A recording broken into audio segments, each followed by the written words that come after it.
there is a new medium density apartment being proposed. Its nickname is the Belvedere. Let's learn what it might look like. John Lindsay is the director of Fortezza. What's the plan for the Belvedere?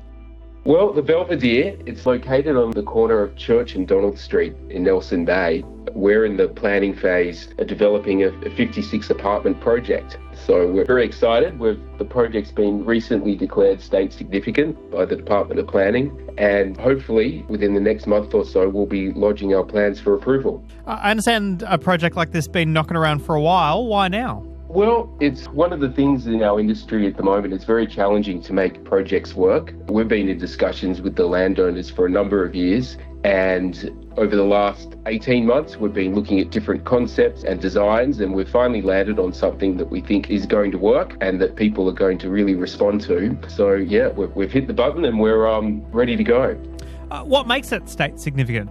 You might have noticed, and some of the listeners might have heard of the Housing Development Authority, which the NSW Government brought in last year. And that was to invite landowners and developers to submit to them projects that fitted a particular criteria. And the idea would be that housing developments could be fast-tracked. And our project, we lodged our expression of interest and it fitted the criteria. And we're now in that state significant planning stream. Okay, so what are the elements of that planning that you hope will be fast-tracked? What gets done quicker because of that?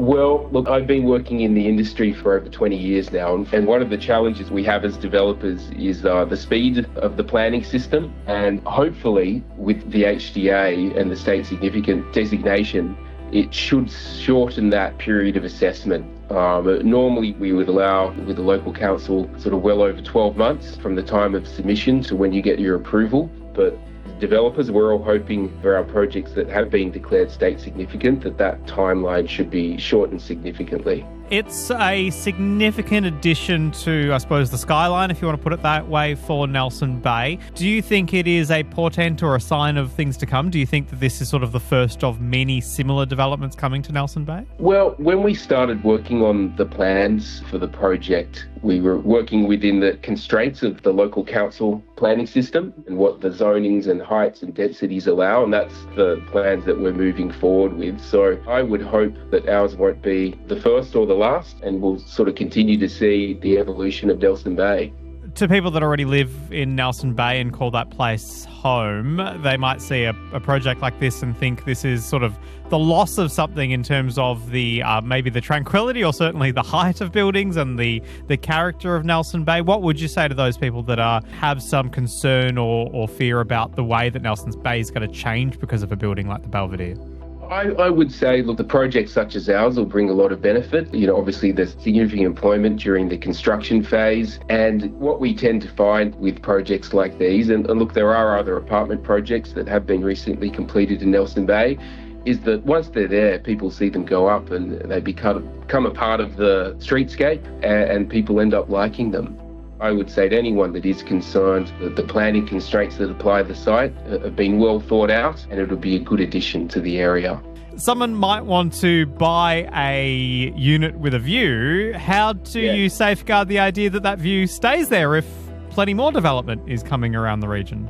Well, the way we can safeguard that is to look at the zonings and the heights of the areas surrounding, and also the pattern of ownership. So if I was to go and buy an apartment somewhere and it had a view, I would look at what are the buildings or what are the buildings in front of me and beside me? Have they already been developed? Are they in sizable shapes that could be developed? And what are the height limits surrounding me? And look at our project. Given all of those constraints, look, a number of the apartments will have really lovely views over the bay. Who's going to want to live there? Well, look, we've actually been bowled over by the level of inquiry. We put up a signboard and hoarding around the site, and we've had hundreds of inquiries from people from Sydney, Newcastle, local people, all registering their interest. So that's been really positive for us, and it's given us some good feedback that we're heading in the right direction. So given the fast-track process that you can now access, when will construction start and when will construction finish?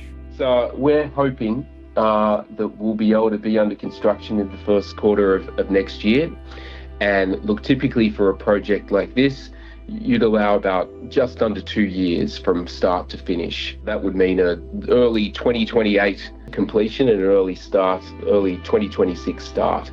But we'll be waiting to see how this planning process goes. It's a new one, and the skeptic in me would say, gosh, things always take longer than what the government said that it will take. But we're hopeful, and we're looking forward to sort of getting into the nuts and bolts of it.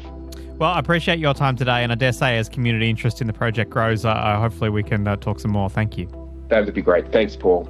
John Lindsay, the director of Fortezza Group, the developers behind the plan for the Belvedere at Nelson Bay.